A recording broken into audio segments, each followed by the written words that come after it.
और इतने ज़ोर से वॉल्यूम कर देना है कि पूरे मोहल्ले को पता चले कि आज महालया है। हालाँकि हमारे टाइम पे जब मैं अपने मायके में रहती थी, गाँव में भी रही हूँ और शहर में भी, दोनों जगह पे हर घर में सुबह-सुबह रेडियो ऑन किया जाता था और महिषासुरमर्दिनी का जो भजन है वो हर जगह पे सुनते रहते सब कोई और गूंजते रहते थे। उसके बाद 6 बजे आती थी महिषासुरमर्दिनी का प्रोग्राम टीवी में, वो 8 बजे तक देखेंगे, उसके बाद ही हर कोई काम करता था।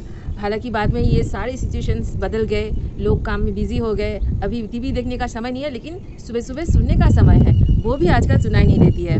क्या आप लोगों का यादें भी ताज़ा हो गई? और इतने सुबह सुबह उठ के जब वो महिषासुरमर्दिनी का भजन बजता था और जो गूंजता था मंत्र, जो स्तोत्र जो गूंजता था, उसके आवाज़ से चारों तरफ में पॉजिटिविटी फैल जाता था। हालांकि इस मंत्र के बारे में हम लोगों को कुछ पता नहीं है, मुझे तो कुछ समझ में नहीं आती थी, सच बता रही हूँ, कुछ समझ में नहीं आती थी आप और पसंद भी नहीं आती थी, लेकिन उसका जो वाइब्स होता था वो पूरा बिल्कुल टच कर जाता था। अब मैं बोल रही हूँ तो मुझे गूज़बम्प्स आ रही है और मैं फील कर सकती थी कि हर तरफ एक पॉजिटिविटी छा गया है, अलग ही ऊर्जा होती थी कि माँ आ रही है। महालया के दिन माँ की आगमनी सूर बजता है, सुबह सुबह माँ को बुलाया जाता है कि माँ आप आओ हमारे पृथ्वी में और हम लोगों के ऊपर कृपा बरसाओ। हाँ, कितना अच्छा लगता था। अब तो सुनाई भी नहीं देती है, अब ऑनलाइन में अवेलेबल हो गया है, लेकिन लोग इतना थके हुए रहते हैं, लोगों को इंटरेस्ट नहीं है और लोग अपने बच्चे लोगों को भी ये सब सुनाते नहीं हैं, तो बच्चे लोगों को पता ही नहीं है कि ये होता क्या है, ये क्या बज रहा है। अब सुबह सुबह डिस्को चला दो, सबको इंटरेस्ट है। हेलो दोस्तों, welcome back to my channel. Hope you all guys are very fine, doing very well. आज बहुत ही इंटरेस्टिंग टॉपिक लेकर बात करने आई हूँ। आप लोगों को शायद पता ही चल गया होगा कि पहले ही मैंने क्लिप दिखा दिया कि महिषासुरमर्दिनी का भजन बज रहा था टीवी पे, हम सब देख रहे थे। जी हाँ, आज महालया के बारे में कुछ जानकारी आप लोगों के साथ शेयर करने आई हूँ। पहले मुझे उतना पता नहीं था क्योंकि हम भी तो नादान ही थे ना। आप सिचुएशन में पढ़ते हैं और आपके दिमाग में बहुत सारे सवाल आते हैं कि इस दिन पे इतना क्या गाना बजता है, लोग इतना क्या गंगा में नहाने जाते हैं। हम सब तो वैसे भी उस दिन सुबह सुबह उठ के सबसे पहले रेडियो सुनते थे, उसके बाद टीवी देखते थे, उसके बाद मम्मी पापा के साथ गंगा नहाने जाते थे। गंगा क्यों नहाने जाते थे वो भी हमको पता नहीं था, आज मुझे पता है। तो अब आज लोगों के साथ कुछ बहुत ही इंटरेस्टिंग सी बातें और जानकारी शेयर करने आई हूँ। चलिए आप लोग बने रहिए और अच्छा लगेगा तो आप लोग शेयर, सब्सक्राइब, कमेंट कर दीजिएगा, बेल आइकन को प्रेस कर दीजिए। चलिए शुरू करते हैं।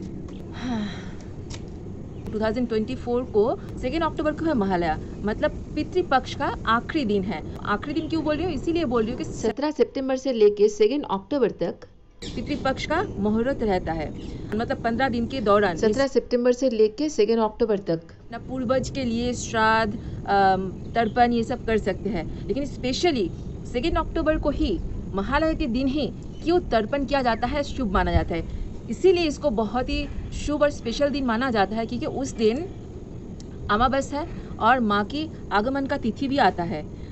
ये अंत ही आरंभ है। आप लोगों को समझ में आ रहा है? अंत ही आरंभ है, मतलब यहाँ से पृथ्वी लोक से जो मरे हुए इंसान हैं, पितृ लोग हैं, उन लोगों को तर्पण मिलता है, दाना पानी सब कुछ मिलता है, आत्मा को शांति मिल जाता है। वो लोग ये माया भरा लोक छोड़ के चले जाते हैं दूसरे लोक में और शाम को माँ को बुलाया जाता है कि माँ आप आइए हमारे धरती पे और हमारे ऊपर कृपा बरसाइए। इसीलिए महालया हमको सिखाता है कि अंत ही आरंभ है, कि आपके लाइफ में कुछ अंत हो रहा है, कुछ खराब हो रहा है, इसका मतलब बहुत ही अच्छा है कि बुरे वक्त जा रहा है, बुरे वक्त को जाना चाहिए।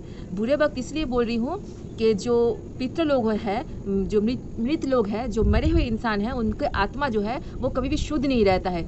जब जीवित रहते हैं वो कितना भी अच्छा काम करे तब अच्छा ही होता है, लेकिन मरने के बाद वो अच्छा इंसान के आत्मा भी दूषित हो जाता है, नेगेटिव एनर्जी फैलाता है। इसीलिए कहते हैं कि कोई भी आत्मा अच्छी नहीं होती है, आप उस आत्मा को मुक्ति दिला दो, वो चले जाते हैं ये पृथ्वी लोग छोड़ के, तो उसके बाद ही कुछ अच्छा आता है, माँ भी आती है उसके बाद ही। Negative goes away and positive comes. समझ में आया?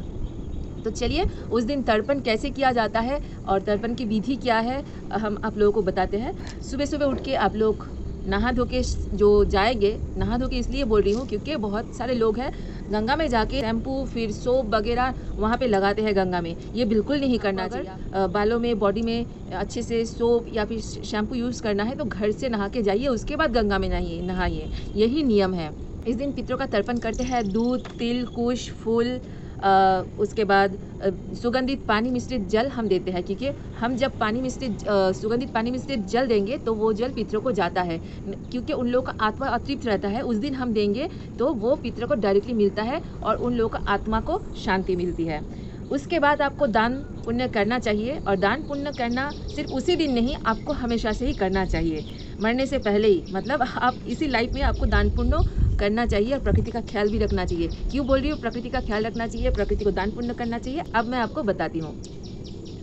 आप जब दान करेंगे तर्पण के टाइम पे, सबसे पहला निवाला जो है वो गाय को जाता है, उसके बाद दूसरा निवाला देवताओं को चढ़ाया जाता है, तीसरा निवाला कौवे को खिलाया जाता है, चौथा निवाला कुत्ते को खिलाया जाता है, और आखिरी और पांचवा निवाला चींटियों को खिलाया जाता है। अब समझ में आया कि भगवान भी सबसे पहले चढ़ावा नहीं लेते हैं, वो सबसे पहले अपने आगे प्रकृति को ही रखते हैं। सबसे पहला जो निवाला है वो गाय को चढ़ाया जाता है, गौ माता को, गाय को सबसे पहले रखा गया है। तो इसीलिए हमारे कर्तव्य है वो प्रकृति के प्रति है।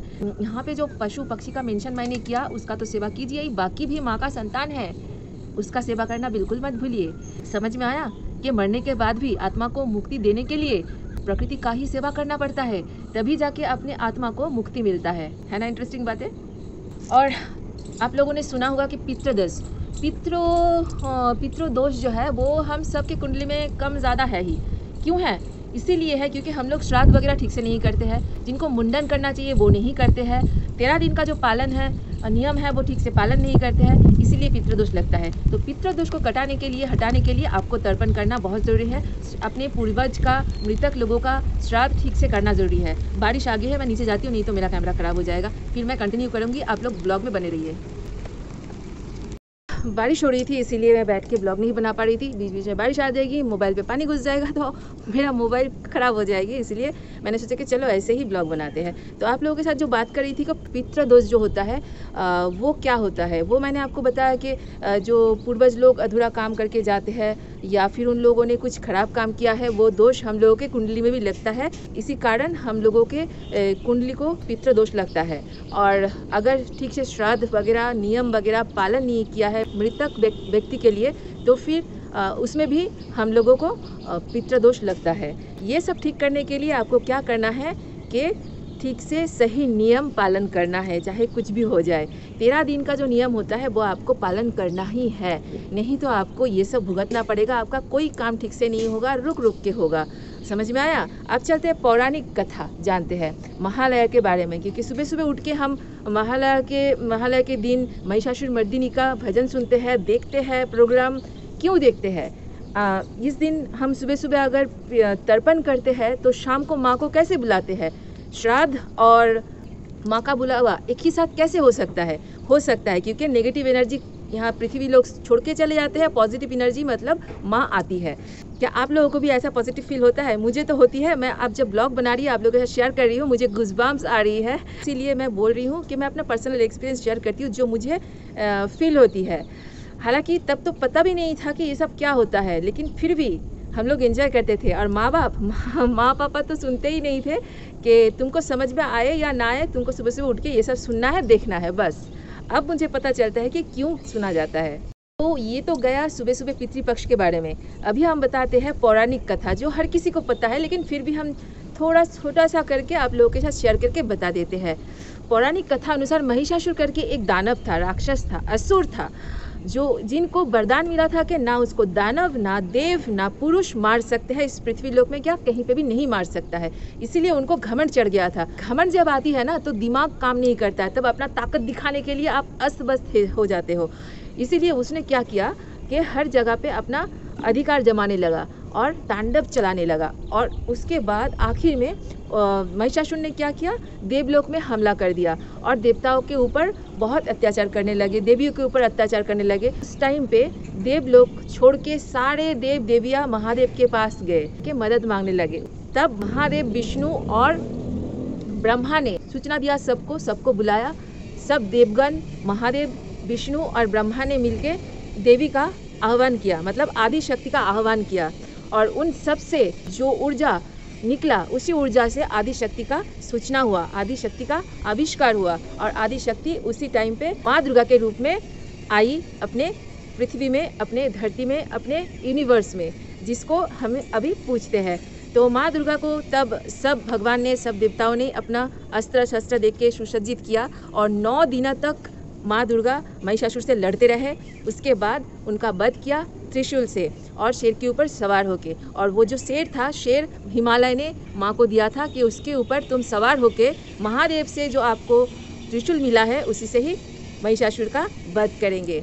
है ना इंटरेस्टिंग कहानी? कैसा लगा ये बातें आप लोगों को प्लीज़ कमेंट करके ज़रूर बताइए। और जब माँ आती है शाम को, जब हम बुलाते हैं, उस दिन से दुर्गा पूजा शुरू होती है, मतलब नवरात्रि शुरू होती है। महालया के दिन से ही नवरात्रि शुरू होती है। 9 दिन तक हम माँ का सेवा कर पाते हैं, क्योंकि उस दिन महालया के दिन ही माँ दुर्गा कैलाश छोड़ के अपने पुत्र गणेश और कार्तिकेय के साथ पृथ्वी लोक में आते हैं। हम लोग हैं ना कितना भाग्यशाली कि हम पृथ्वी लोक में माँ का सेवा कर पाते हैं। और हम इतना भाग्यशाली इंसान हैं कि सिर्फ हमको ही वो सेवा करने का मौका मिलता है। माँ देते हैं हम लोगों को वो सेवा करने का मौका।